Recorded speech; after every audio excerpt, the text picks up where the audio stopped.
Hello, everyone, and welcome to Neon Genesis EvanGLORIO, our watch/rewatch of the iconic 1995 sci-fi mecha classic Neon Genesis Evangelion.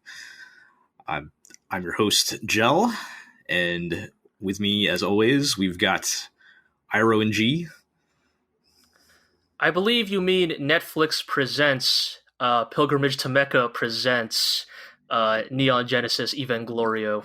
Yes. Do you think, are they going to put the Netflix original tag on this one? Oh god, you think they will? They love doing that. Oh gosh. Netflix original presents Neon Genesis Evangelion. I think it's a reasonable chance that they will. Oh boy. I mean, they Is paid that for. is that going to be out by the time this podcast is out? Yes. Yeah, so that's why I said that. Yes, it's By the time you are hearing the sounds of our voices, this All two will of you be on. Yes, this will be on Netflix by then. So, yeah, I do wonder because they did pay for the new dub. So yeah, I suppose they did. That might be justification in their minds. I wonder if take credit for it. I wonder if getting that new dub was literally just so they could get away with claiming, Netflix original, the 1996 anime Neon Genesis Evangelion. Oh, Netflix. Just, we're going to claim this as one of ours, despite the fact that this literally existed before Netflix existed. Yeah. Well, I've already seen the Twitter discourse firing up on it, so that'll all be interesting. Oh, yes. I mean, it's mostly just people complaining about the Twitter discourse, except the Twitter discourse is only people complaining about the Twitter discourse. I mean, look, There's no actual discourse. Yes, that is correct. Yes. I think a lot of the Twitter discourse on Eva is just in anticipation / dread of a hypothetical Twitter discourse on Evangelion that, I mean, isn't that why we did this podcast the way we did? We wanted to get ahead of it, right. That way anybody who's like, watching that show or like, the Eva discourse, they can look at us and be like, actually, we technically got like a couple months ahead of you, but yeah. But a couple months, give or take 25 years. I don't think. I mean, the show's been out so long. I don't think there's going to be any hot new takes. But who knows? Yeah. I suppose. I mean, I don't think this is the time and place for this podcast specifically. But I think there's probably something to be said about. I mean, like myself, introducing this show to an entire generation, of people who, have never watched it. I mean, I've talked to my younger sister sometimes, because she also watches anime, and even stuff like Cowboy Bebop is already past her generation. To her, that's old man shit. Well, Cowboy Bebop's not that much younger than Evangelion, right? You're right. Let me use a better example then. That's a contemporary work. Fine. I guess, I mean, in terms of something that is still considered quote-unquote perhaps relevant in the anime discourse, but... Right. I mean, if you ask me, it's not really these days. No, of course, I'm not. Yes, Iro, we're not talking about you. We're talking about, the normies. Yeah. But, okay, how about this? To my sister... Gurren Lagann is old man shit. That show's like over 10 years old now, right? Pushing 15. But that's kind of what I mean, right? Is like if somebody who's only like 6-7 years younger than me already looks at something like Gurren Lagann as old man shit, then I'm totally willing to bet that there's a very large subsection of people who call themselves anime fans but have never gotten around to Evangelion. So yeah. Well, who can say? We'll have to keep an eye on that, and maybe we'll talk more about it as the weeks go on, because our last couple episodes of the podcast are going to overlap with some of that reaction. Yeah.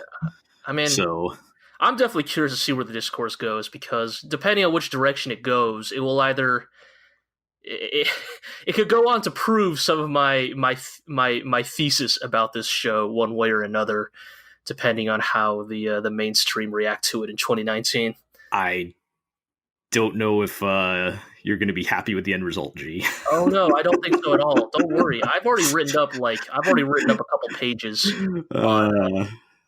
on my fears about where this is all going. But all right. Well, I'm so sorry that people will probably like Shinji as a character and destroy your thoughts on this show.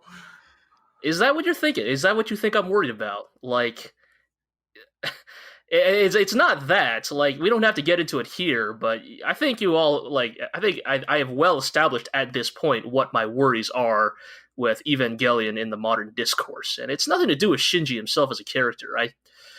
I feel like you're being a little disingenuous, Iro. Like, I feel like I've stated time and time again that I appreciate Shinji as a character, and, that has nothing to do with my own personal feelings on him. Like, I am, in fact, capable of, making a divide between, my emotional feelings about a work and my academic thoughts on it. Yeah. Well, yes, we have kind of gotten into that quite a bit over the first half here. I'm going to be kind of interested to see where the conversation goes, G, with some of your concerns. Kind of starting with this batch of episodes, to be honest. Because yes, we are we've hit the end of the action arc as it's been described, and kind of getting into some of the more, I guess, things that people tend to remember when they think of Evangelion. As far as the more internal types of struggles. Yes. Both literally, as we're going to see in episode 13, and perhaps more figuratively. But yeah, let's get into it, because we're actually going to do 4 episodes this time, because we had episode 14 as a mostly recap episode, so we're going to cram that in. So we want to keep the ship moving here, and let's get into episode 13, which is entitled Lilliputian Hitcher, or Angel Invasion. And is it safe to say this is a Ritsuko episode?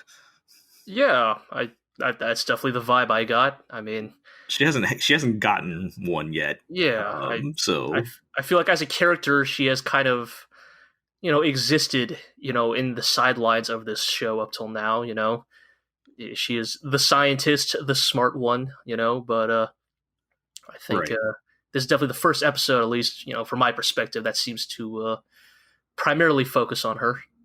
Right. She kind of gets the spotlight on this one in fighting the Angel, and we see her quite a bit, actually, in this block, to be honest. But this one in particular is like, everybody's got to get their big moment, and this kind of feels like her big moment. But yeah, it kicks off with everybody doing the routine Magi checkup. So, it's always good to, reboot the computer every now and then. Yeah, got to defrag. And there's kind of a couple different scenes interspersed here, because at the same time, I guess they're doing some kind of naked entry plug testing with the kids. Which, as you do. I'm still not entirely clear why that was included in this episode, but maybe it was just to have bits with Asuka being naked and complaining about being naked, but or maybe it just kind of takes them a bit out of the action, because they don't really get to do much this week or this episode. So I don't know. Or it could just be anime. Right. Like I said. Misato promised fan service, right? Yeah, she did. So anyway, they're running all their tests and whatnot, and that leads to they get a strange alert, something about corrosion in the protein walls, whatever that means. But at first they kind of chalk it up to, whatever shoddy construction's been going on to keep Nerve headquarters and Tokyo 3 afloat, as they're constantly having to rebuild, of course. Right. But surprise, that's not the case. It's actually the 11th Angel. Which, as they're wont to do, just show up at the worst possible moments. Right, while they're rebooting the computer. It seems like a good time to jump in. And the 11th Angel is interesting because it's basically nanomachines. It's nanomachines, son. Yes. we have to make that reference, right? But yeah, so the the unlike the other angels, this is not like a big monster to fight. It's literally just like, microscopic beings that are like constantly evolving to basically try and hack the Magi computers. Yes. And so it kind of sets us up for a very different type of episode, because like I said, this is not like a huge monster they can fight or shoot at or whatever. It's the hacking episode. Yes, right. We have to have lots of shots of people rapidly clacking on keyboards and dropping fucking metric shit tons of technobabble. Right. Yeah, we talked about the great UI and menus and all that in Evangelion. Well, if you're a fan of that, this is, the episode. Yes. Because that is mostly what it is for most of the episode. I do like that during this sequence that you can tell that, like, say what you will about Nerve as an organization, but if there is one thing they're pretty solid at, it's coming up with a dozen freaking contingency plans. Like, look, I truly sympathize with the people at Nerve, because when you were fighting something like the Angels, what do you even spend your R&D on? Like, I feel like if there's anything these 4 episodes really get into with Evangelion, it's that, we don't really know what we're doing, because we don't know what the hell we could be fighting next week. Like, I guess, right? Like even the simulation, sync test, fake Eva bodies are rigged with explosives, just in case they move or something. Yeah, totally. Like you said, Iro, I really do love that. It just feels like, it feels weirdly logical, I guess. Like, this really does feel like an organization that is trying to come up with everything and anything to throw at the wall, Like, did they ever think that, the 11th Angel will be a freaking hacking nanomachine swarm? No, but we still have, like, a dozen different things we're going to try and throw at it, ranging from, like, weird underwater drones to, like rigging the Ava with explosives. Yeah, I guess they did show, to the question earlier of why the kids were involved in this, they did show this new system thing they're working on with like the dummy Avas or whatever. But it's mostly the Magi computer that's getting hacked. That is kind of like the main problem that they're dealing with, because as we saw previously, the Magi like runs the entire city. So that's, basically gonna kill the entire organization in the city and everything. I think, as I said last podcast episode, leaving your entire infrastructure to be run by an AI computer, what could possibly go wrong? Yes, exactly. You never know when you're just going to get nanomachine hacked. So, Genzo just like says, cut all alarms, tell everybody it was a malfunction, and keep this under wraps. Yes. We cannot let anybody know that everything has been infected by an angel. Right. Yeah, there is that good point. There is still that aspect of mankind, whether in the right or not, often covering up its own mistakes for its own self-interests. Right.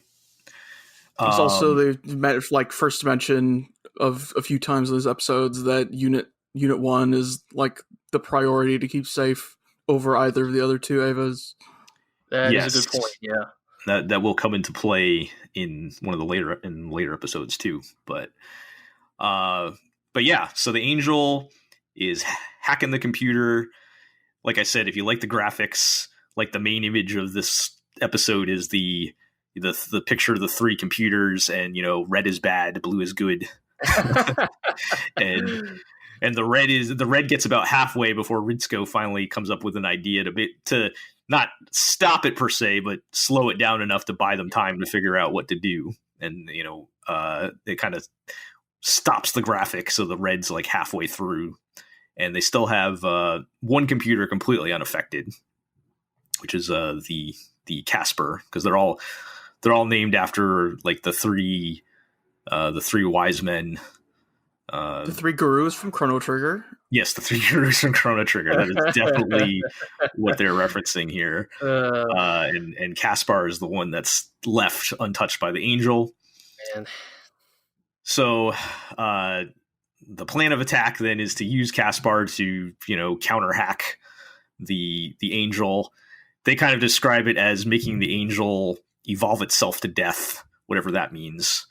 But really, it means Ritsuko's gonna hack it back. Yeah. I mean, yeah, at its core, that is what it is. Yes, it's a bunch of techno babble to justify how Ritsuko will do some computer whiz bullshit to save the day.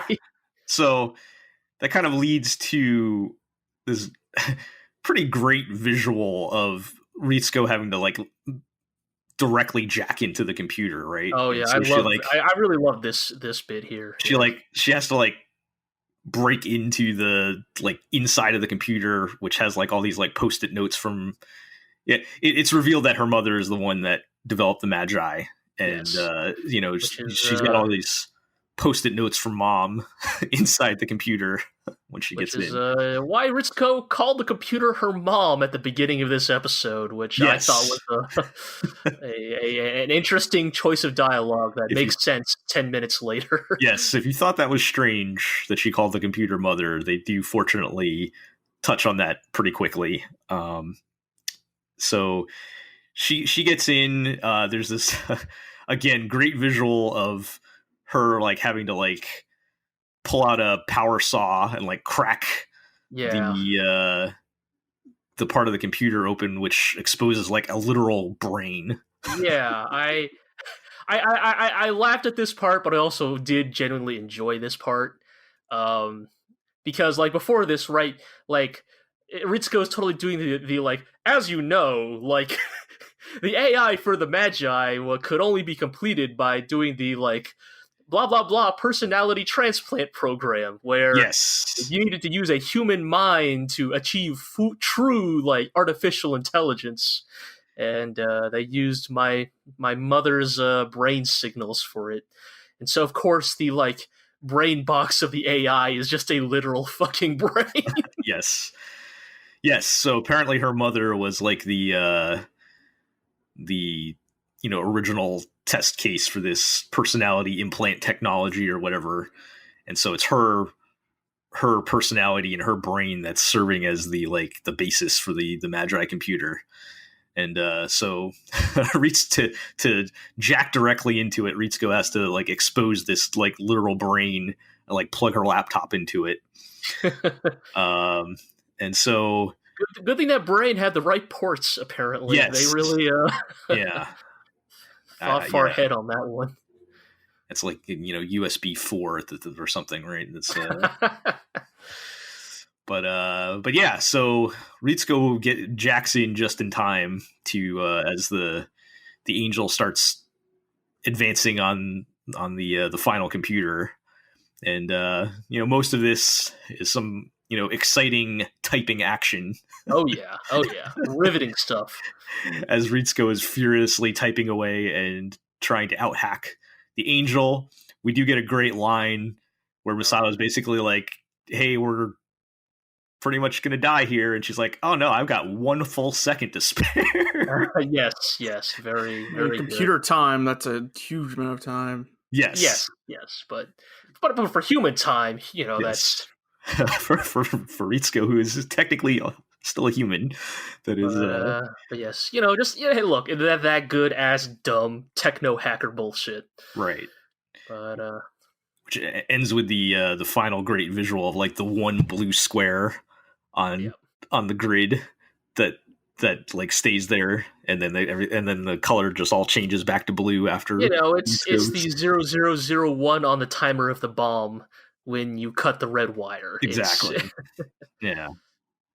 I mean, it's a pretty good way of making something pretty boring visually interesting. Yeah, I mean, let it be said that even Even as I think as the other overarching theme of these 4 episodes is Gynax ran out of money. I think that even then, as we often see in some trigger works, that Gynax has always known how to get the most out of their yen, Right. visually. Yeah, because there's not a lot of animation. Although I will say there's some great background art, like inside the Magi and everything. So I loved a lot of those. It's not animated, so they can get away with it, but it looks great. Yes. As far as the level of detail, I kind of like the little touch of with the Post-it notes having like random programming notes from her mom, and then I forgot to write it down. There was something there about basically yelling at Gendo. Yes. There was something that was like, it's like Gendo, you asshole, or something. Right. Yeah. But I'm not a programmer myself, but having worked and managed programmers, the concept of having to have Post-it notes everywhere for some of the backdoor stuff or whatever was pretty amusing to me. But and then they kind of get some interesting stuff here about. I mean, I think they kind of hint at it this whole episode, but I think they get some interesting stuff here next with like Ritsuko's seemingly contentious relationship with her mother. Yeah. So she breaks down she kind of opens up a little bit to Masato about it and kind of breaks down what the 3 Magi are based on, and it's based on the 3, I guess, aspects of her mother, with one being her mother as a mother, which Ritsuko says she'll never be able to relate to because she's probably never gonna have kids. And then her mother as a scientist, who she says she respects because obviously, she was apparently brilliant if she designed this Magi system or whatever. Right. And then the final part being, her mother as a woman, which Ritsuko says she hated her. So wouldn't be Evangelion if the characters did not have all kinds of parental issues. Yes. We had plenty of daddy issues in the first half. Now we're going to get into some mommy issues. Of course, gotta get into that. Gotta have equal opportunity for everybody to have issues, deep-seated issues with their parents. Yes. So, and at some point we did get the the one comic relief bit with the kids getting ejected from. I guess that as a precaution. So they got shot out into the middle of nowhere, still naked, of course, as like the final kind of gag to close out the episode. But yeah, I mean, probably not the strongest episode in the series, but like I said, I think the point was to give a little emphasis to Ritsuko. Yeah, go ahead, Jimmy. I think that within the context of these 4 episodes, actually, I kind of like this episode a lot. Actually, in retrospect, just kind of like, and I think I'll save this. I'll go into more detail about this after we kind of cover some of the remaining episodes on the docket. But I think what I liked about this episode is that it does what I think good sci-fi does, which is examine interesting, like, it juxtaposes interesting character dilemmas and developments with the technology that it features. Like, I think the best science fiction tends to, like, have good characters, have good character writing and good character development and, like, good narrative and storytelling development that is often like supplemented or pushed by its science fiction elements. And I think that's kind of what this episode does well, is like, yes, like at its core, this episode is basically just about Ritsuko and her relationship with her mother, but it is frameworked by some interesting sci-fi like set dressing and I guess I keep saying the word elements, but I guess that's what it is. Like we haven't really, or I haven't really learned much about the AI and the Magi up until this point, like as far as I knew, they were basically just your kind of like generic, science fiction AI supercomputers, but kind of frameworking that aspect around Ritsuko's character and her relationship with her mom, I think, creates something that's a little bit more interesting in the aggregate. Right. I mean, they literally use the technology to have us learn more about Ritsuko's background. Yeah. And I think that's what good sci-fi does. Right. So. Yep. It kind of introduces some of the types of weird technology that we're going to be learning more about. Oh yes. As the episode, as we get into the back half here. So let's move along then to episode 14, which is the recap episode. Yes. Entitled Weaving a Story, or Seele, the Throne of Souls, which doesn't really make sense because Seele is German for soul, but whatever. So Soul, the Throne of Souls. Yes. So yeah. So the first half of this episode is just a straight up recap, so not anything to say on that one. Yeah.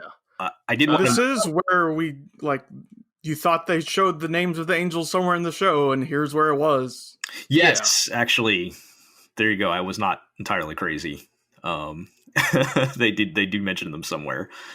Yeah, the first half is basically clip show with kind of the military documentary subtitles on them.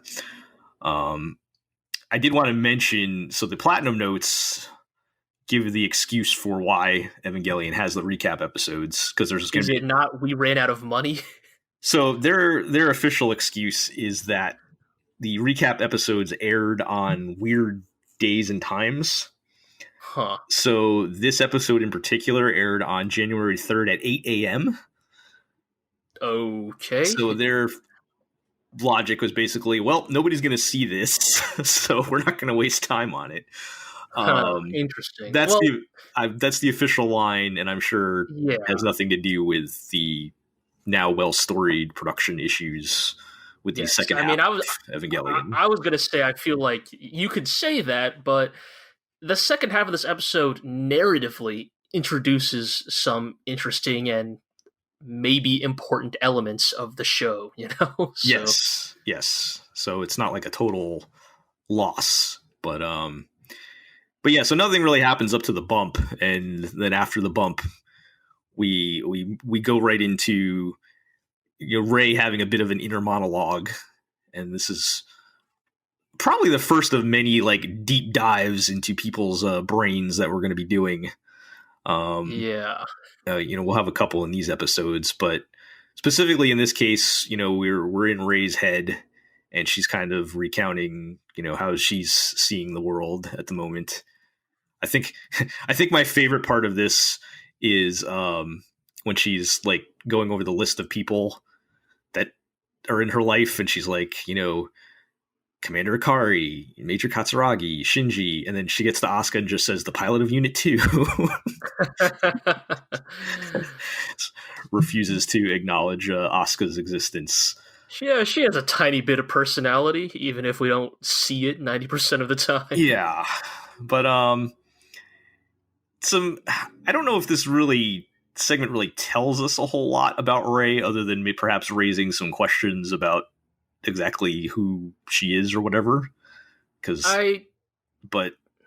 I mean, sorry, Iro, I think you were going to say something. Yeah, go ahead. I was just going to move on. So if you had something to say about that segment in particular. Oh, just I'm going to be diplomatic and charitable, and I'll just say that I think that segment, I get what it's trying to do, kind of, because I mean, in all fairness, this is probably the most Rei has talked up to this point. So, I think that is an important insight into her character.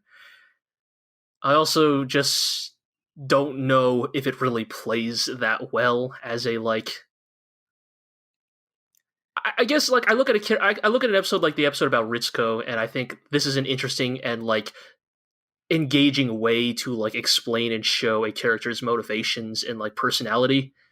And I don't think that a monologue with a bunch of flashing images works nearly as well in comparison. Yeah, I mean, it is also very short too, so... Yeah, that is true. It is not intended to be an entire episode. So, Ira, what were you going to say? Were you going to... the next scene is Rei and Shinji basically getting into each other's mechs to test sync on those. Yes. But, like, with the unspoken implication being that that's not going to work with Asuka. Yeah. Yeah, so... it's not unspoken. I think... Do they just straight up say it? I don't remember. I don't think they say it to Asuka, but I mean, I think... yeah, they don't say it to Asuka, but somebody says it in there. Nobody's compatible with O2 other than Asuka, but... Yeah. But Shinji and Rei are apparently have some cross-compatibility.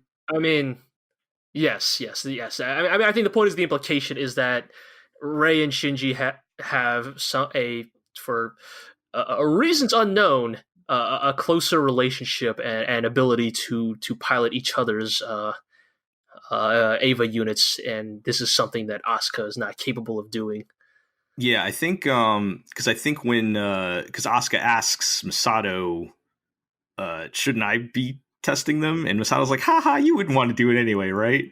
And then Masato's like thinking in her head, well, it wouldn't work, so right. Yeah. Right. So yeah, I mean, there's that, and there's some talk about this dummy system, right? Which they don't really give us a whole lot of details on, but it seems like they're working on some kind of upgrade or improvement to how the Evangelions work, which is part of the motive for these swapping around tests that they've been doing with Unit 1 and Unit 0. And so everything's get some clever reuse of stock footage. Yes. I was gonna say that as well. Isn't the back half of this episode entirely just reused footage? Like, so you guys are talking almost about, all of it. I mean, almost all of it, except for like the very bit at the end. Yeah. So you guys are talking about so basically Rei gets in Unit 1 and it's basically okay, but when Shinji gets into Unit 0, things go bad. I mean, it's literally a replay of when of the last time Unit 0 went berserk. It's blue now. It's totally different. Yes, except it's blue, and Asuka is the one. I mean, not Asuka. Rei is the one standing in the booth. Yes. So we get a repeat of that flashback where the last time Unit 0 freaked out. Although this time they seemed more prepared to shut it down without any significant damage. Well, other than I mean, without shooting out Shinji's pod like a pinball. Right. So that did not go well, needless to say. There's a really clever bit of animation work here in that because in the old footage, Unit 0 did not have its big shoulder fins. Like, they take pains to show both Unit 1 and Unit 2 hooked up to the wall without their shoulder fins to, like, establish that they can be... these are totally removable, and that's why it's okay to reuse the footage of not having the fins. Give their continuity person a raise. Hey, like I said, man, again, you see it in Trigger, and I think it came from Gainax. These people are the kings of stretching the yen. Yes. So, despite that, we get one final scene with, all being according to Keikaku, according to Gendo at this point, despite whatever perceived setbacks there might have been up to now. And that kind of sets the stage for us to move on to episode... Do you want to highlight a quick line where Ritsuko says to herself that the person Unit 0 wanted to hit was me? Yeah. Yes. Yeah, she does say that. Well, I think everybody... Doesn't somebody say, did they want to kill Rei? And then Ritsuko says the Unit 1 wanted to kill me. Is that or Unit 0? She thinks it to herself. Yeah, something like that. Yes. I mean, I don't know. That Unit 0 has tried to fucking kill everybody, as far as I can tell. So Well, I think if the original freak out was Gendo, I think everybody wants to kill Gendo, so get in line. Right. Like Gendo, Ritsuko, Rei. Who can really say at this point? But yes, Iroh, good point. That it is good to keep in mind for a rainy day someday in the future. But anyway, I do also like this quick joke where Shinji wakes up in that hospital room and looks at the ceiling and is like, "I'm sick of this goddamn ceiling again." There's also after the unfamiliar ceiling bit long time ago. Yeah, because that's like the third or fourth time, and it won't be the last. There's also a good line from Ritsuko early where she literally says, "This is the same thing as before." When it's showing, the literal reused footage of Eva Unit 0 going berserk. Was that a self-aware nod, or is that just... I feel like it has to be a little bit, at least partially, Yeah. All right. Well, and Unit 0 is a big lance when the credits roll. Oh, yes. Doing something down in Terminal Dogma. Yes. Apparently Gendo sent Rei on a mission to get some kind of big-ass spear thing. And that's where we close out and move along to episode 15, which has, I think this is the longest title, which is... yeah, probably. Those women longed for the touch of others' lips and thus invited their kisses, or lies in silence. And I thought it was interesting. We've bookended these episodes, and we end one episode with all being according to Keikaku for Gendo, and then we kick things off with Gendo's job security being in question again. Futsuki has apparently been contacted directly about Gendo possibly losing his position. But nevertheless, Gendo doesn't care. Plans carry on. And there's a couple scenes that kind of get interspersed in the beginning of this episode, but we can just break them apart separately. For one, we've kind of always known, but we get more official confirmation throughout this episode that Kaji is acting as a double agent. He is up to some shady shit. Yes. He is not just Gendo's lapdog here. He is, also working he's also spying on Nerve. Yes. Which I think we saw this kind of like talking to this old woman from the alley thing in a previous episode, but it's a little more explicit in this case that it's, he's... Yeah, there was I don't think we ever brought it up, but there was an episode a little while back where there's just a scene of Kaji in like a gondola with like some unnamed woman. Yeah.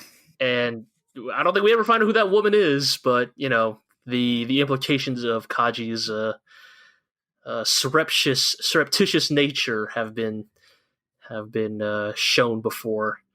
Yeah, so more on that later, but also in the beginning of this episode, we have kind of the more lighthearted bits with, Misato being a true millennial and watching all of her friends get married before her.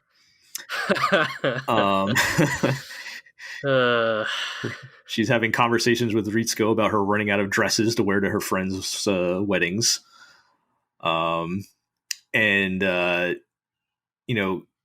She's got another one to go to, of course. And cut in between that, we have some bits with the kids at school and Shinji watching Rei clean up the classroom and thinking, "Hey, you know what, Rei? I'll bet you'd be a great mom."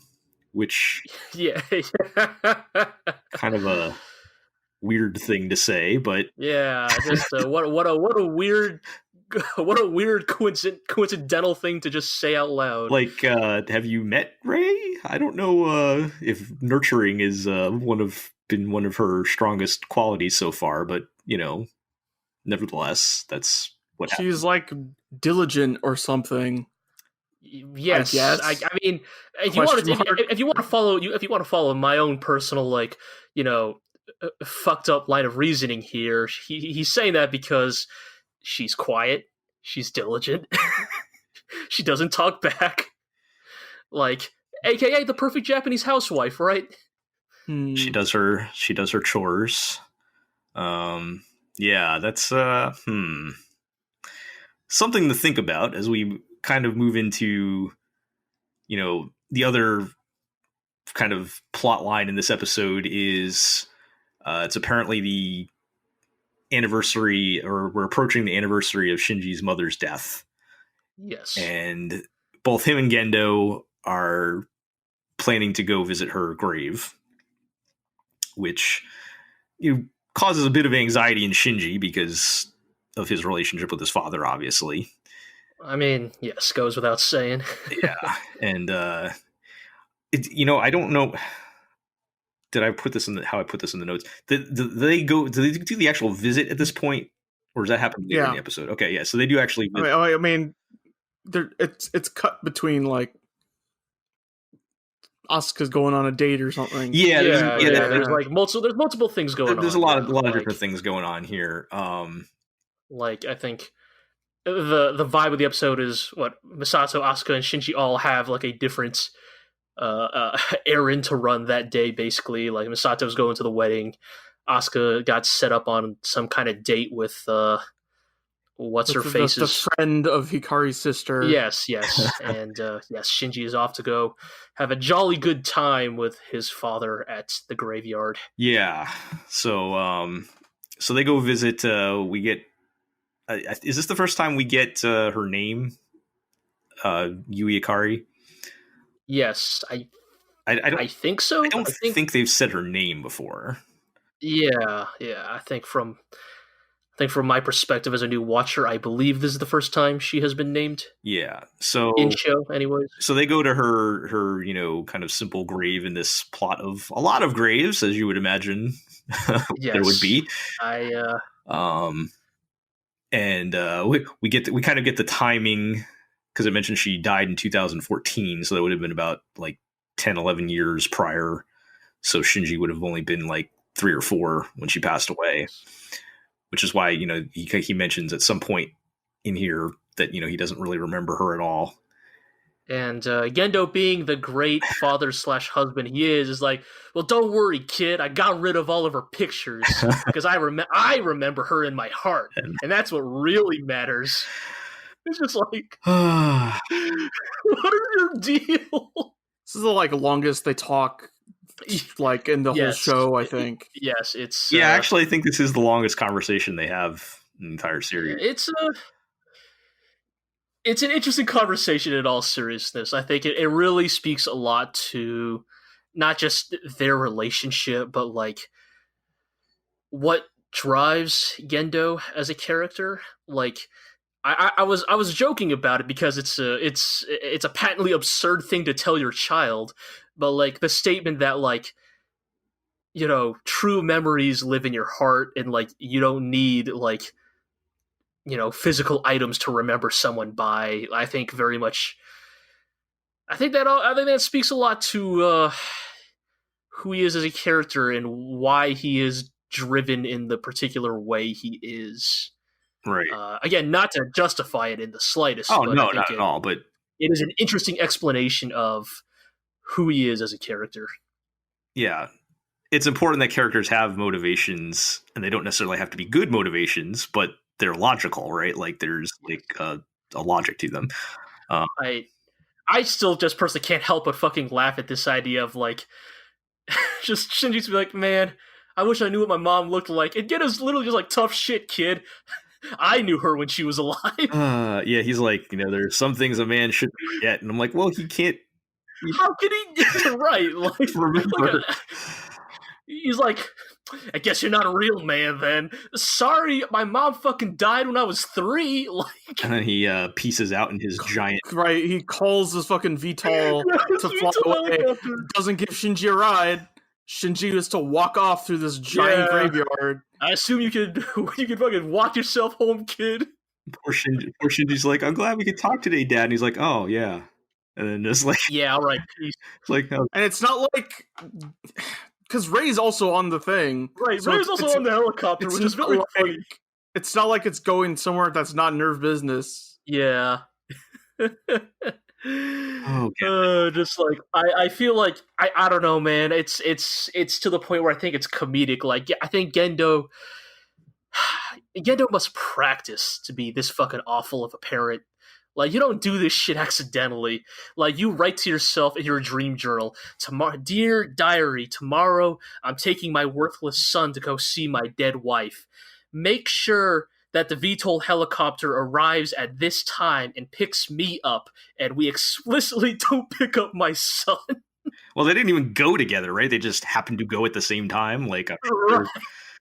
Yeah. I mean, I think it was a scheduled meeting, but Yeah, but just like, you gotta try to be that much of a dick. Yeah. So anyway, we move along. Shinji goes home, and we find out, I guess, he plays the cello. Yeah. He's a child of, well, if not many talents, then a few talents. Yeah, so he's home playing the cello by himself when Asuka comes home early from her blind date or whatever. And Asuka naturally comes in here to ruin everything. Well, she comes in and she's surprisingly nice to him. Once, at least when is she? At least at first. I mean, by her standards. Yes, like she's like, wow, not like she tells him that he's pretty good. Wow, you don't completely fucking suck. And like when he's like, no, it's just I've just played a long time or whatever, and she's like, that's a good thing, basically. Yeah, I guess. I guess this entire conversation is just colored by the one fucking line she drops later in this scene. That is just maybe the most fucking like.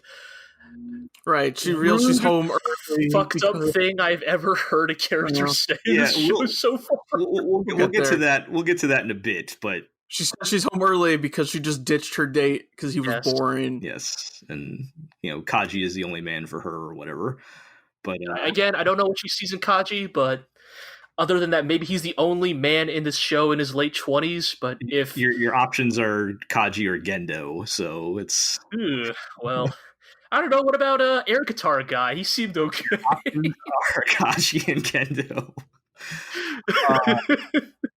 Don't go badmouth an Alba like that. He's all right. Okay, I don't know. I'm a glasses laundry guy. Well, okay. That guy's got his own baggage. Yeah. Anyway, but yeah, you got to have the day ray to the soon, right? Like that's. I guess that's about as much as we're going to get out of Asuka at this stage of the game. But I feel like the dare here is like, I don't know, man. This is like mining and shit for gold. Well, take what you can get. Anyway, while the kids are now stuck at home alone, we cut back to at the bar with the grown-ups after the wedding or whatever. The third after party, according to Misato. The third after party. That is a hell of a wedding if you got a third after party. Misato has been getting hammered. It looks like this is the bar that they usually go to, though, right? Or the wherever that they usually go to. It looks like. I don't know if it's at Nerve or where it is, but I don't know. Not really. I feel like the implication there is that there were two after parties, and then the three of them just went alone to the bar. Yes. So yeah, Misato's getting hammered, and as she is wont to do. we do get one little bit where she runs off to throw up or something, and we just have Kaji and Ritsuko, and it kind of implies Ritsuko knows that Kaji knows that Ritsuko knows that Kaji's poking around more than he'd be poking. I mean, I think the implication up to this point has been that most of the like Nerve higher ups are aware of Kaji, right? Because like, isn't there a line at the very beginning of this episode where like Fuyutsuki's telling Gendo about like blah blah blah, hey, they want to fire you, etc. etc. Also on the docket, what do we want to do about so and so? And Gendo's like, leave him be. I still have use for him or something. Yeah. So I think the implication is that everybody knows Kaji's up to no good, but they also believe they can still use him. Right. That's kind of why Ritsuko is like, as a friend, you might want to stop poking around. But yeah, so Misato is hammered, as mentioned, and needs assistance getting home. So, Kaji's helping her along the way, and it turns out Misato's kind of a sad drunk. Yeah, she's one of those types, huh? So she she kind of starts talking about why she dated Kaji originally, how he reminded her of her dad, and which is a hell of a reason to start dating someone. I mean, it happens, but yeah. Usually that's not what you're thinking at the time, but you start thinking, these are things you figure out 10 years later or whatever, as we are now. But and she kind of again, we this reinforces, we talk about why Misato and Shinji are kind of kindred spirits, and she kind of compares herself to Shinji's situation with her relationship to her father, and kind of joining NERV and fighting the angels as a way of running away from her problems or whatever. Yeah, I do kind of like this bit, even if it is just a little bit of like. I do like this bit if it's just because of like Misato basically being like, oh wait, I'm kind of a sad sack too. I'm just an adult, which means I have like slowly acquired the skills and abilities to better mask it up with professionalism. Yes. Yeah. That's what being an adult means. I wish I could argue with that more, but I don't know how much I can.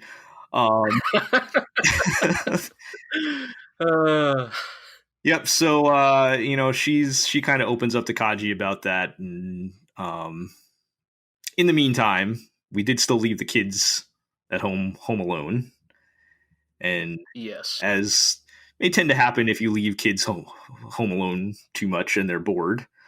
Asuka's like, "Hey, Shinji, you want to make out?" Yeah, just as kids are wont to do when left unattended. Which perhaps understandably catches Shinji a bit off guard. I mean, and go ahead, G. I'm just saying, considering her personality and her behavior up till now, like from Shinji's like viewpoint, like this is like the most out of left field thing Asuka could possibly say. Like if Shinji has run the Asuka calculations like 100 times in his head, hey, want to kiss, probably never came up in those calculations. This is probably the best time to bring this up, but I think now that I'm really thinking about it, maybe one of the reasons why I'm slightly more sympathetic toward Asuka is when I was 14, I knew a girl who was very much like Asuka that was my age, and treated me in a similar way, and don't we all? She also asked you to kiss her on the anniversary of your mother's death. Well, I'll say it turned out it was just because she likes me, is all I'm saying. But you can kind of do the math on that one. Sure. Yes. I mean, yes, of course. With hindsight, yes. I'm just look. I'm just saying. Look at a guy like Shinji. The way that guy lives his life. This never came up in a million yes, calculations. From Shinji's, yes, and then I can also probably sympathize with Shinji then, because from his perspective, what? Also, as Iro said, let's not just like fucking throw that line away. Asuka's come on line is maybe yes one of the rudest, harshest things I've ever heard said in this show. Yes. Up until now, she didn't mean it to be that cruel, right? Like, there's no way. Like, probably not, but like it's. I mean, look, like in many ways, you could always make them argue like, look, it's been a decade for Shinji. He never even knew his mom. It's probably not like that emotionally like damaging to say something like this. But on the other hand. Yeah.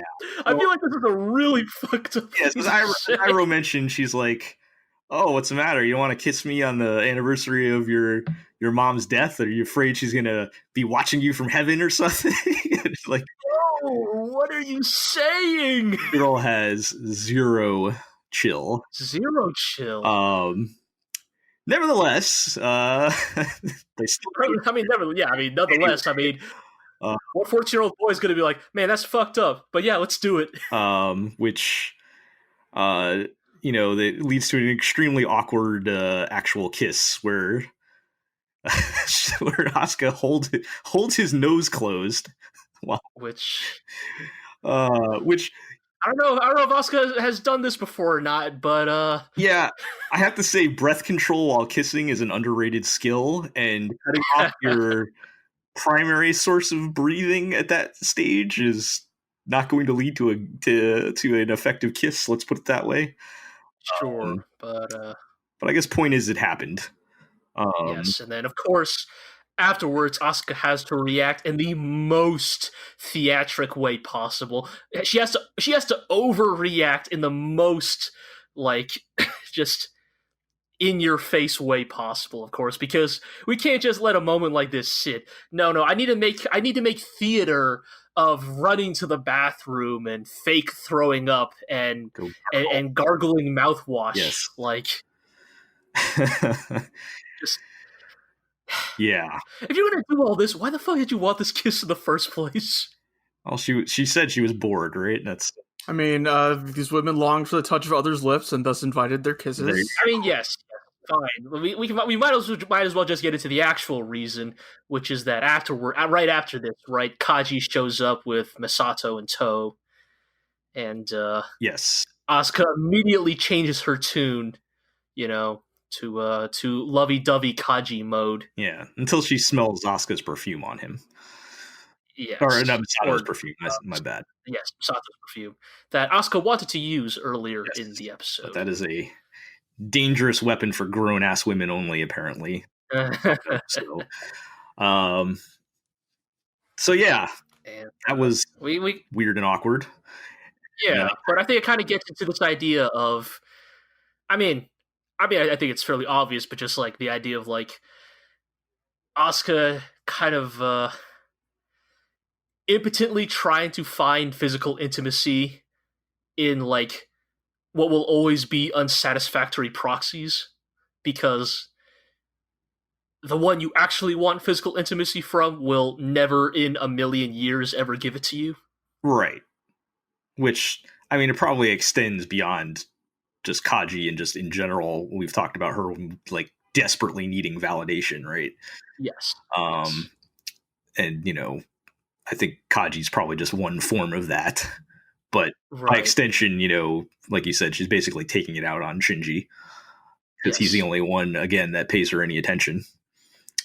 But anyways, let's get back into the weird stuff. Yes, so we kind of get a quick little bit here, but feel like it's probably important enough to mention where they're doing roll call at school, and Ray's been absent again. She's apparently hasn't been in school for a bit for, weird reasons, as we get a glimpse of her doing some... She's in her weird spinal tube attached to a giant brain. Yes, we find out that Central Dogma is a big robo brain attached to a big robo spine that is attached to Ray. Well, you have your terminal dogma, which is inside Central Dogma. I'm not sure which name is better at this point, but they're both very good. They're both very good. So she's doing her naked tube floating mysteriously. And we close out with Kaji doing some of his double agent investigating, only to find himself being held at gunpoint by Misato, who is also onto him. And they have a kind of a bit of a tense moment until Kaji just goes ahead and swipes his key card to reveal interesting sight deep within the bowels of Nerve here. What in some very subtle imagery, some giant creature crucified to a giant red cross with a big white guy on a cross with the lance we saw Ray carrying earlier pierced through its chest, and Misato identifies it as the first angel Adam. Mm-hmm. And it's kind of like just its upper half. Yes. Tied to this. How the door was labeled is too busy being made out of tiny legs. Yeah. What were you saying, Ira? It's like the door is labeled like LCL production plant. Yes. Right. Yes. And then you just see that's just like bleeding out of this thing. Yes. Yep. That's where we get our magic juice. Yeah. I was kind of ambivalent on this episode for the most part, just because I don't dislike the relationship stuff. I think it is an interesting and valid aspect of Evangelion, but I think here's where I'm going to kind of echo back to the Ritsuko episode, where I think the reason why I like the Ritsuko episode is because it was character development frameworked by interesting science fiction. I think a lot of the relationship stuff between Misato and Kaji and Asuka and Shinji was kind of just relationship stuff with none of the science fiction bits interspersed into it. But that said, look, again, I will say that I'm going into Ava as fresh as I can, but you inevitably absorb a lot through cultural osmosis. But so, I kind of knew what Adam was before all this. Right. But I will say that in context, it's still a very interesting and striking moment because it immediately recontextualizes, oh, why are the angels, why have the angels been trying to break through Nerve headquarters? And all of a sudden, their efforts, which had initially seemed alien and unknowable, suddenly take on a very sinister and directed intent. Now that we know what is resting at the bottom of Nerve headquarters. Right. Yeah, it gives us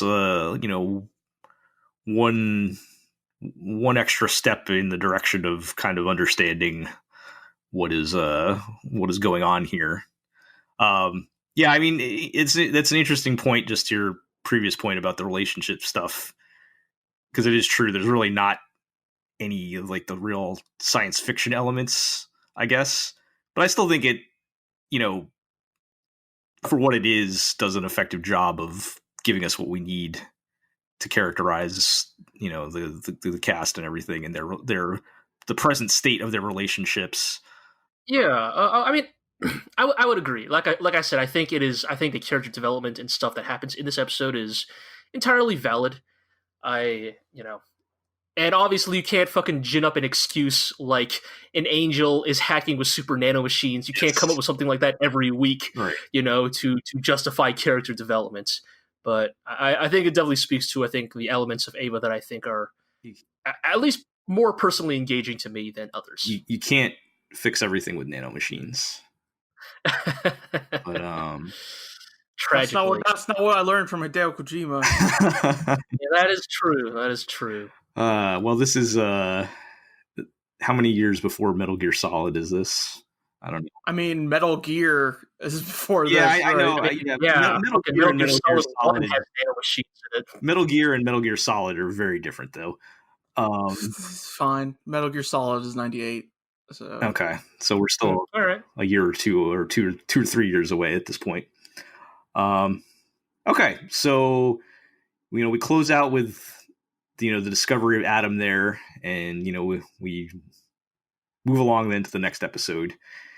Mm-hmm. Episode 16, which is Splitting of the Breast, or In Sickness Unto Death, and ...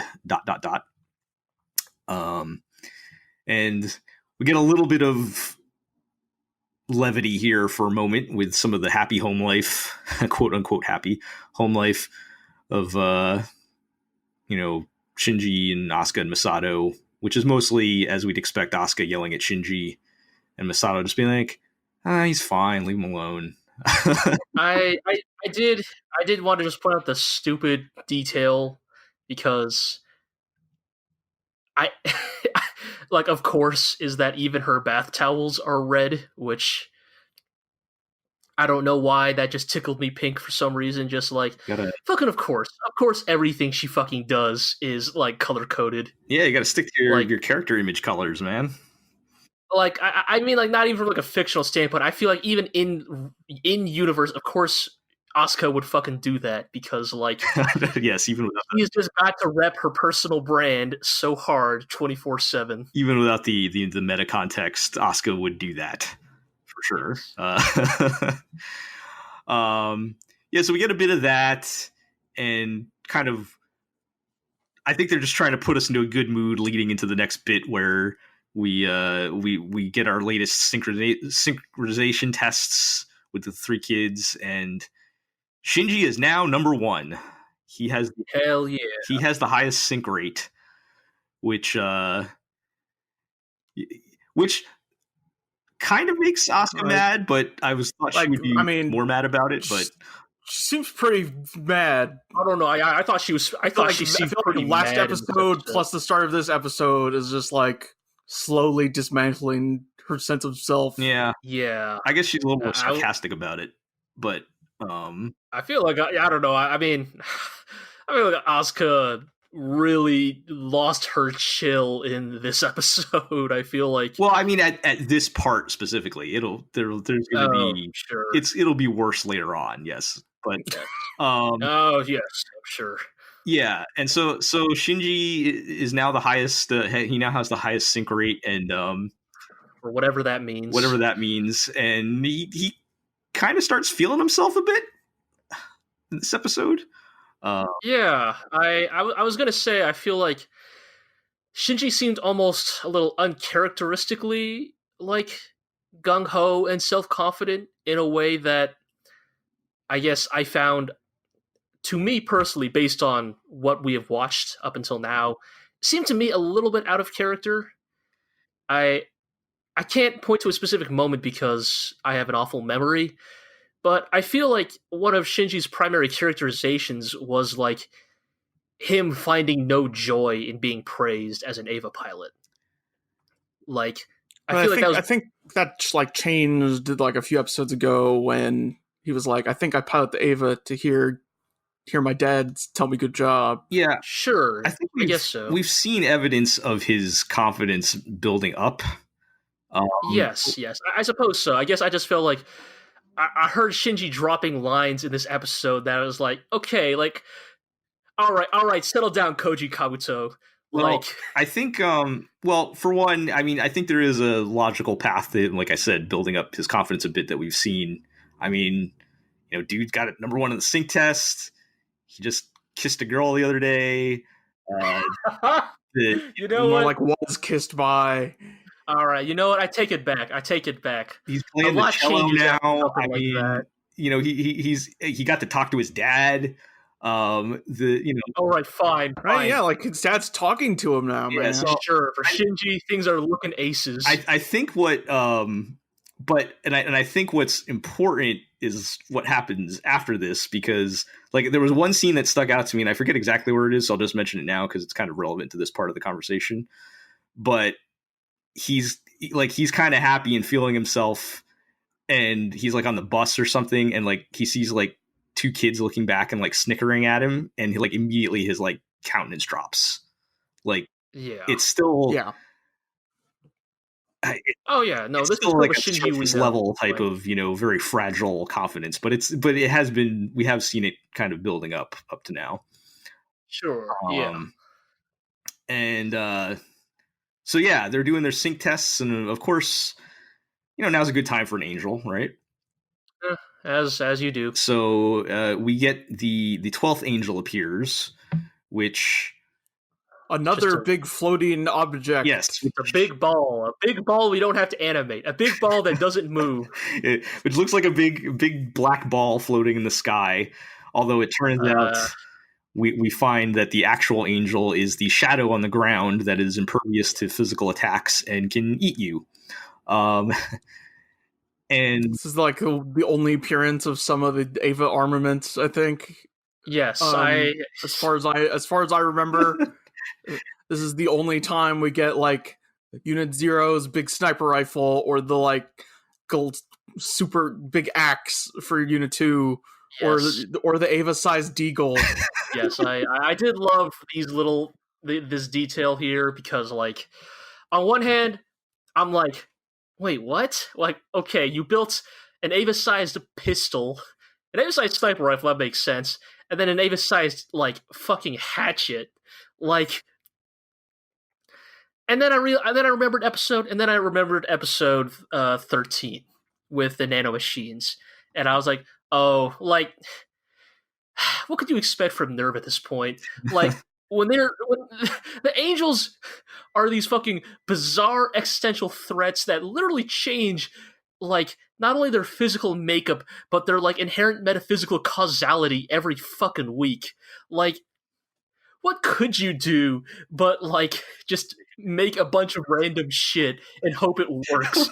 Like, how the fuck are you supposed to know? Like, no, turns out the angel this week is bulletproof, but not axe proof. It's a good thing we built the Ava axe, I guess. Like, yeah, I just thought it was funny with the handgun. They made zero effort to like make it look futuristic or anything. It's just a fucking gun. No, that thing's just a gat.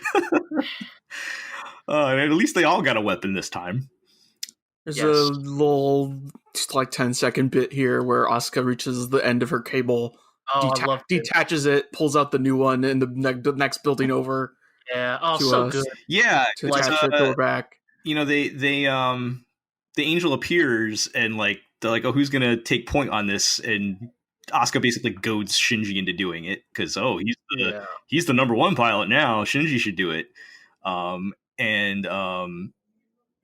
it's it was interesting. Like we see a part where Shinji, calls the shots and then is like waiting for Asuka to get in position. And like that bit where Ira was saying she had to change plugs or whatever. It's like he's almost getting impatient because she's not in position yet, right? Which is kind of an interesting, again, showing his, he's almost getting overconfident at this point, right? Yeah, which he's trying too hard, basically. Yeah, I mean, I guess that is why I thought that, like, at least to me and my perception of the character up until now, it seemed a little out of character how gung-ho Shinji seemed to be in this episode. But I guess if you recontextualize it as he is purposely trying too hard, I guess that kind of makes some more sense. To me, it's a very like, oh, you said I can't do it? Well, fine, I'm going to fucking do it, and I'm going to do it as hard as possible. I'm actually kind of reading it as, oh, well, I'm number one now. This is what people want from me. Sure, I guess for me, I guess the reason why lines up with his personality, but yeah.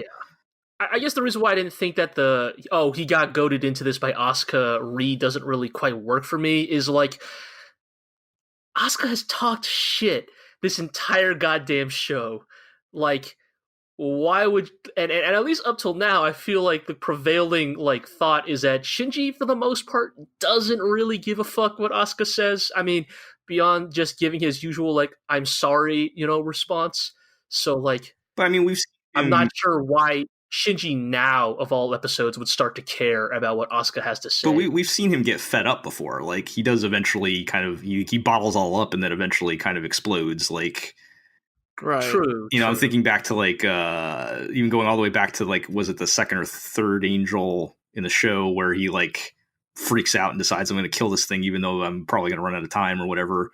Like he basically bottles it up and then eventually he kind of has to explode. And I think, you combine the constant nagging from Asuka and now him, he's starting to feel a little confident, then, maybe now's the time that he snaps. But and I don't even really even describe it as a snap per se, but Well, anyways, long story short, turns out that this big ball is Deagle proof, so yep. And Shinji gets eaten. Apparently, this angel is some kind of like also fourth dimensional black hole thing that right. The Sea of Dirac. Yeah. Whatever that means. Sure. I haven't even touched on. There's like so many references to psychology and stuff like that. With these subtitles and everything that I just don't feel like are really worth looking up right now. Yeah. But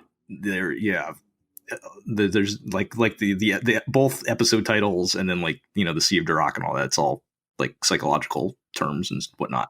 But I mean, again, like I said, there is definitely a specific type of anime fan out there who looks at the stuff like that and probably even looks at the Judeo-Christian stuff and is truly drawing blood from a stone here. Well, I don't know if it's entirely meaningless, but it's just not. I don't feel like it's important enough to really get into all the details of it. It's definitely not. Because I mean, I think there are some definite like references to psychology we can get into in a bit when we get further into Shinji's battle here. But so yeah, Shinji gets eaten and everyone's kind of freaking out because they have no idea what to do, because this thing is obviously impervious to all the physical attacks. We got an interesting scene, and I thought it was interesting, almost because of the lighting, but also because the, like, hard black shadow. Yeah, they went for somewhat like hard black shading in this bit, but also Asuka's like, oh well, Mr. Big Shot Shinji, I guess, I forget exactly, but what an idiot. That's what he deserved for going out like that. Yeah. She's still talking shit about a guy who might be dead for all they know. If he isn't dead now, right. They determine only has like maybe 4 hours of life support, or however much they say it was. And Rei actually starts to... Yeah. This episode, I feel like, is some of the most Rei has emoted the entire show. Like, I mean, this is a very low bar, but yes. But yeah, but that's why it's notable, right? Like, right.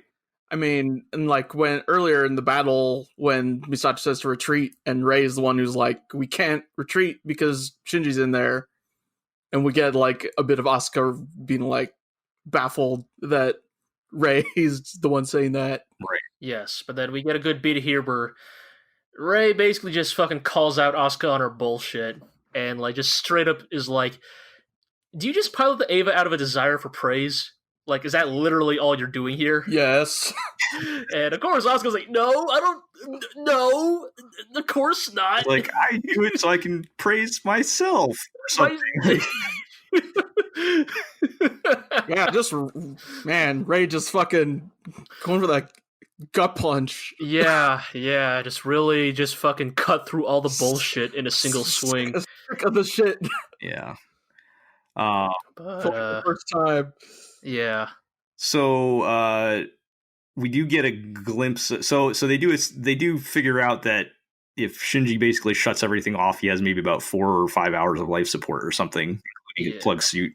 Like 16 hours or something. Yeah, and I think at this point we kind of get a shot of him inside the Angel, but he's basically just stuck in there. There's like, when he turns the lights on, there's like literally nothing, right? Yeah. He says a line here that's like, I never knew it could be so exhausting to sleep. Yeah, because it's like, man, same dude. Yeah. So while he's stuck in there, I guess we find out that Ritsuko can take command at any time, despite Misato supposedly being in charge. I think this was like, you're unfit for command. Yeah, you're unfit for command. I feel like that was the situation. I feel like that was the implication. You're getting too emotional, Commander. But, well, here's the thing. So in this conversation, they kind of hammer down the point that Unit 1 is a priority. Right. Because Ritsuko, it's not even Shinji, it's Unit 1. Right, so because Ritsuko is basically willing to sacrifice Shinji if needed to save Unit 1, and that's why she decides to take over. I guess so here's the thing, and I was going to mention this earlier with the Atom thing. Misato doesn't really know anything.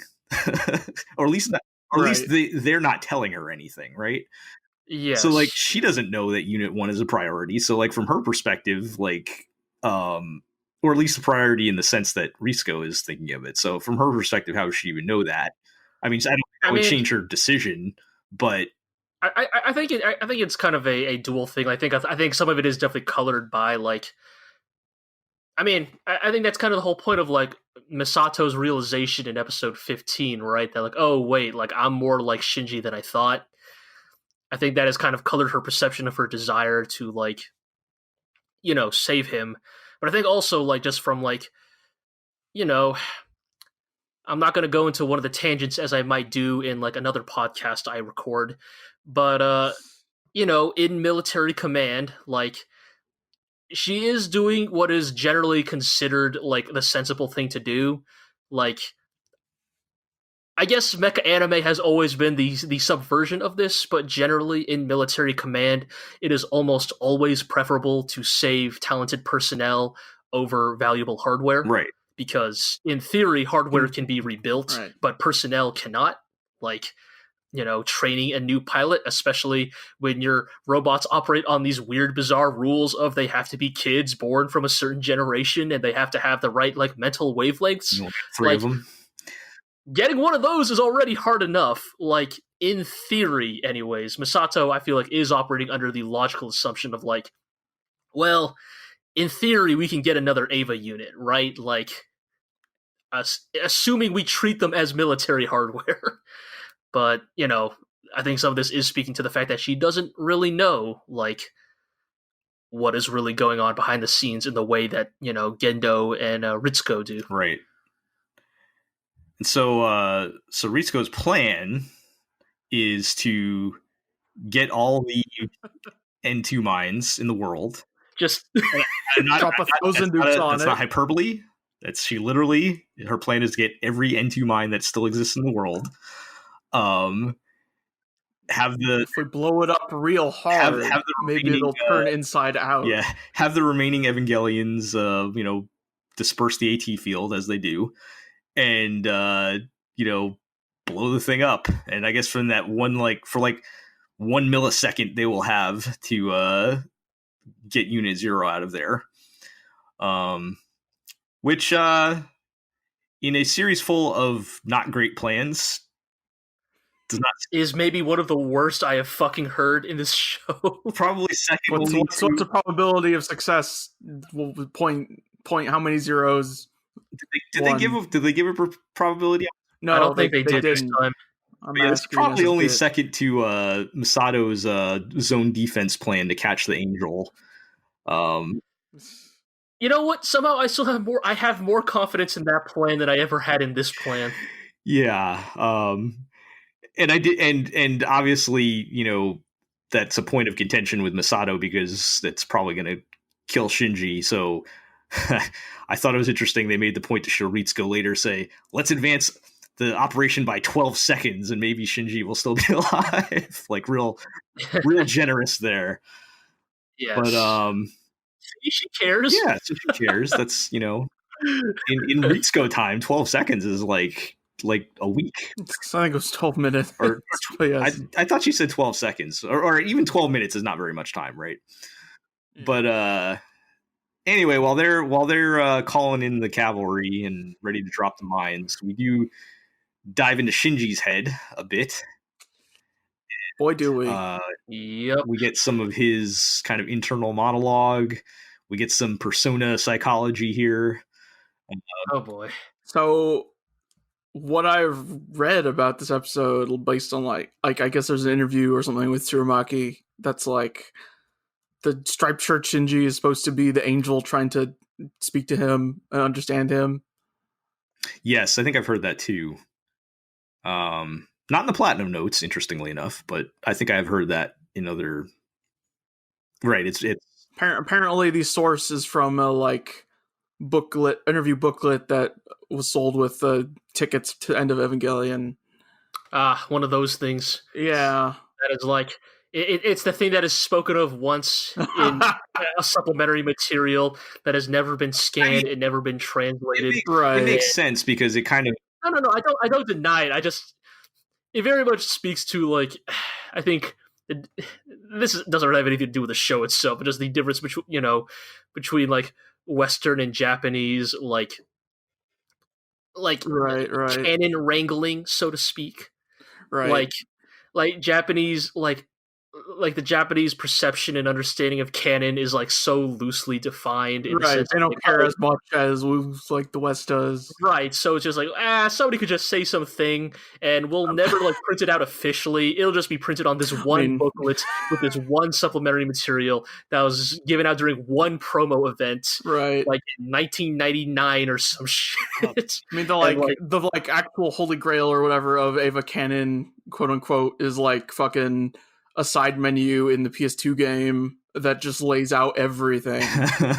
Right. That's kind of what I mean, right? Just this fucking absurdly obscure bullshit that, again, I don't deny and probably makes some sense in retrospect, but just Yeah, I mean, oh, why couldn't you just put this in a book somewhere? in this specific instance, it kind of makes sense because it almost carries out as a conversation, right? Like this scene. In which case it would make sense. It would be like the angel trying to communicate with him, and maybe perhaps understand. Right. I guess he straight up says, like, I didn't want to just have an alien be like, your mode of speaking is so is so inefficient or whatever. Like, he didn't want to do that, and so had it take the form of Shinji. Except that just kind of makes it a little confusing. Yeah.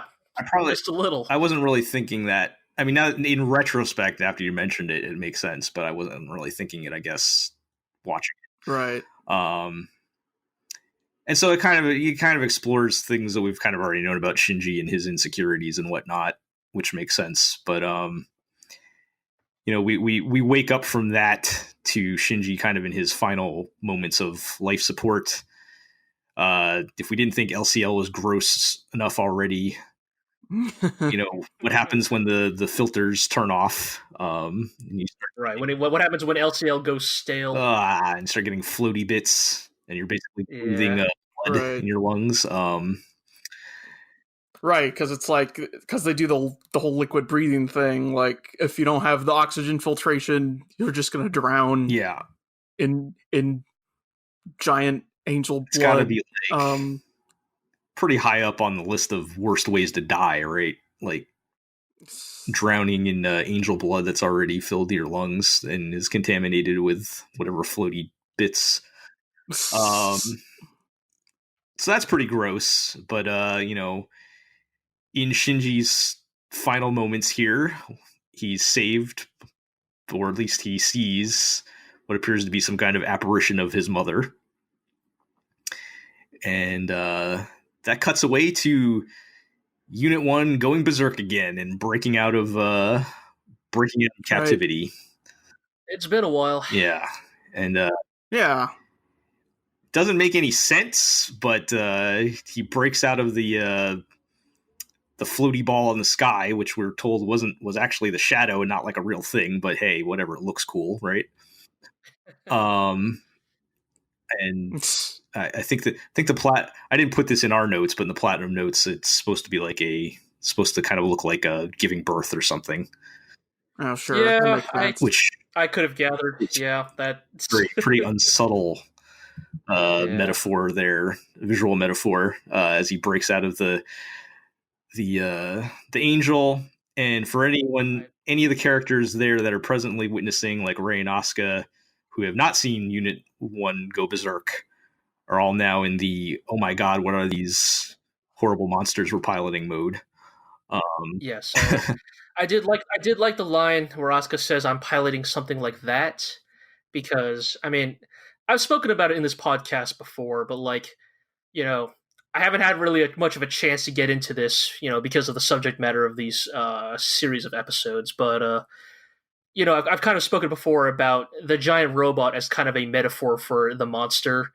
I've spoken in the past about the Gundam, or its alternative nickname, the White Devil. This idea that the giant robot is a machine made monster. And I think that it is definitely moments like these where I think Eva is really paying tribute to that kind of thematic subtext, but kind of just making it very, very apparent in its visual design and its visual presentation. We see here once again that Unit 1 is a very monstrous thing. It's much more literal. Like, it's actually a monster. Yes. Yeah. So Unit 1 breaks free, and I guess once again we have we kind of end on Shinji in the hospital, same room, same color. Except this time both the girls in their own way are there to check in on him. Well, Rei gives the same, go ahead and rest speech she did way back in was it episode 5-ish? Somewhere around Operation Yashima, I think. Something like that. Says the same line as his mom in the flashback as well. Yes. Of like, oh yeah, good for you. or whatever. Yeah. And of course, Asuka is waiting outside the door, trying not to be seen. In classic tsundere fashion. But yeah, and that closes out our block of episodes here. So, I guess real quick, just in summary, G, do you have any thoughts on the direction we're headed here? I do. I have a lot of thoughts, to be honest, but I guess I don't want to pull the trigger on these thoughts quite yet because I feel like we have just begun to take a very specific kind of narrative turn in this show, but I don't want to necessarily mischaracterize the direction that this show is taking without getting the full picture. Right. I guess the way I'll put it is, I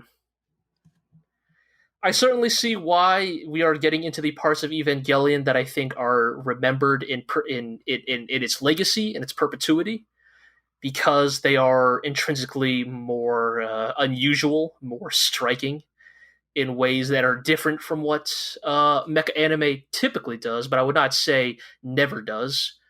But I am... I'm certainly curious. I think I'm certainly curious, and I'm certainly interested in where this show is going. You know, I think I would be lying if I said that I enjoyed this section of episodes as much as the prior section. You know, just in terms of like kind of what I emotionally like react to, in terms of what I kind of prefer as just a fan of entertainment in general. But you know, academically, I am certainly interested in seeing how things play out from here. If just because, you know, I think with this at this point in the show, you know, we are clearly taking a turn, you know, from the external, you know, to the internal, in terms of how our characters are examined, and right. I guess I'm definitely still interested in seeing how it plays out. I think the thing I would say is like, I feel like people have had the benefit of hindsight and decades to kind of look back at these moments and kind of, you know, analyze them in greater depth, you know, spend time like kind of picking apart these moments and the visuals that are presented in them. I think as someone going into this fresh, and again, we're in 2019, you know, like a lot has changed, and the medium, not just mecha, but like the medium as a whole has grown a lot in the time since. I don't know if some of the more surreal stuff necessarily plays as well. I feel like, at least on a first viewing, I think like I fundamentally understand what they are trying to do with the imagery they are showing, but I think that taken as a work of entertainment media, I'm not sure they all necessarily play as well as maybe people think they do. Or even maybe just at the time too. It's very hard to gauge the context of what it would have been like. Of course. Like I know my experience watching it fairly close to when it came out, which is very different than my experience watching it now, I think. But it's always hard to look back and kind of understand the context. Totally. But I mean, I think the best things hold up regardless, and I do think Evangelion holds up, even if, you know, like you said, we're looking back with, you know, the 2020 hindsight here. I think it definitely still holds up, and like we've kept saying, just perhaps in different ways than we originally thought. Yes, yes. I mean, I think I would agree with that sentiment. That I think that even in 2019, it is still a strong piece of work. I guess what I mean is like, I am curious what people, you know, had to say about some of the stuff going on now at the time, because like, look, I I was not around at the time, but I have read cultural criticism from the early 2000s at least.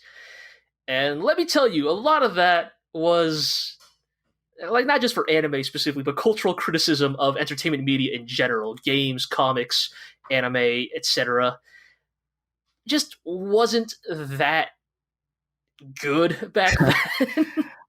And that's not to like denigrate the people who were doing that important work back then. Just that, yeah, you know, that craft has grown a lot over the years, and so I am curious if, like, I mean, were people taking away the same things from that show now as they were back then? I think some of that might just be more people having more outlets to talk about it now than back then. But yeah, I think I know what you're getting at. And I think that will again be a more interesting conversation once we've approached the end of the show, because this is kind of getting us started and moving in a different direction. Indeed. Ira, do you have any overall thoughts rewatching this block? Obviously there's a lot of stuff that like you said, we can see in hindsight, and I think that's the thing that's interesting to me rewatching this, is that like the amounts of foreshadowing and how the plot keeps tying back into itself in ways. Because like that's hard enough to do when you're releasing like a single bespoke product that like you can go back and continuously edit like a manuscript or whatever until everything ties into each other properly. But when it's something like a serial show that's being thrown together at the last second, with the budget falling apart and all that, like keeping all that stuff straight. You're putting the railroad tracks down while the trains. Right. I mean, I think that modus of production is also very unique to anime. I feel like, yeah, in the West, usually these sorts of things are completed before they are released. So, yeah, that certainly adds an interesting element to the story of anime production. Yeah. Mm-hmm. I will say this time around, I am catching more of the foreshadowing, and I don't know how much of that is just me understanding the plot more now, but a little column A, a little column B. Yeah. And I like kind of the abstract bits and whatnot. I usually like that kind of thing anyway. And mm-hmm. I think even now it might feel maybe a little, I guess you could say, dated compared to like, modern, more modern types of presentation and whatnot. I still feel it's more effective here than most anime that attempt it. It's helped me like get a handle on like what are Evangelion's unique strengths compared to like the unique strengths of any other given mech show. Like, sure, yes. What are the specific things about Evangelion that it does that nothing else really does, versus the stuff that like Gunbuster does that nothing else does, or what Gao does that nothing else does. Like combination of elements, what alchemy. Yeah, right. I can see that. Makes it feel like Evangelion and nothing else, right? Yeah, and I feel like this episode, like this block of episodes, is also like the hard line between, or like the hard line where Evangelion is going to start jumping off to the deep end to. I feel like the show. This is where the show becomes extremely Evangelion. And you know what I mean? Guess, yes, and I guess like that's why I'm saying again, I would be lying if I said I did not kind of dread that, and also say that becoming extremely Evangelion, I feel like deserves the asterisk which says for both better and worse. It just because of like what I have taken from this show so far, like. I think. Yeah. I mean, that's why it's interesting to me, though, is because like it's becoming the most. Is where Evangelion becomes the most itself. Yeah, and I guess is that unilaterally a good thing? I guess it's what makes this interesting to me right now. I think in this context. I think to that point, these episodes still feel like they are intermediate episodes, and we have further to go before we really get into the meat of what you're talking about, Iro. So then I will definitely save my most. It's kind of like you're doing two different things and maybe not doing them at their best versus we've gone from one thing that they were doing at its best to, maybe doing the other thing at its best, and right now we don't have the money anymore to do cool fights. So what do we do now, guys? Yeah, definitely. Yes. Okay, yes. Let's deep dive on the characters. Yeah, I mean, we'll certainly definitely notice that this series of episodes. Like I said at the beginning of this podcast, I think one of the overarching themes of this series of episodes is we ran out of money. Yup. Yeah. All right. Well, I think that will do it for this episode. We've only got a couple left here. I think I miscalculated the timing of it earlier when we were talking about it, but there's only like maybe 4 episodes left or something. So we're well past the halfway mark of the podcast. But yeah, very interested in hearing everybody's takes on the as we get deeper into the back half here. So yeah, that'll do it. Let's do our housekeeping. I guess one more reminder at this point, Evangelion is on Netflix now, by the time you're listening to this. Yes, by the time you've heard this. So go check it out there. Hopefully they didn't put Tell everybody that wants to get in on the Ava Discourse that this great podcast. Yes. Yeah. So definitely tell your friends who are watching the show for the first time to check out episode 1 of this podcast. We can be your companions on this journey. You can also, of course, check out all of our other content at theglorioblog.com. You can follow us on Twitter at theglorioblog. You can check out all of our other podcasts on the feed, our growing, expanding Glorio network. We've got the Glorio Chat, where we talk about current anime events / news / actual anime, if we ever watch any. We've got Legend of the Glorio Heroes, where Iro and G talk about Legend of the Galactic Heroes. And we have the Glorio's King of the Kaiju, which new one is going to be a series with Chris and Collins, where they're going to watch old kaiju movies. And my personal favorite part is actually they're going to have a running list of ranking all the monsters' power levels and who's the strongest monster. Oh, that won't be contentious at all, I'm sure. So definitely check that out, and all the other podcasts, which you can find most places, podcast places, iTunes, Google Play, Spotify. We're also on Podbean, and we upload everything to YouTube. So check it out there. And that housekeeping spiel is getting long. Yeah, I know. We are growing the network more and more. Yeah. If I ever find more time, I think I have even more podcast ideas, but I can only run so many simultaneously. Well, hey, you know what? Keep them in your back pocket, because, as you said, we only got a few more episodes of this podcast. That is true. There is no, unlike a certain legendary 1988 science fiction OVA, there is no Neon Genesis Evangelion Gaiden for us to watch after the original OVA series. Side material or something, right? But all right, so that'll do it. And we got one more thing to do here. Next time on Neon Genesis EvanGLORIO, we'll talk about episode 17, Fourth Child, episode 18, Ambivalence or the Choice of Life, and episode 19, Introjection or Man's Battle. And stick around, because this time we're going to give you that fan service. See you next time.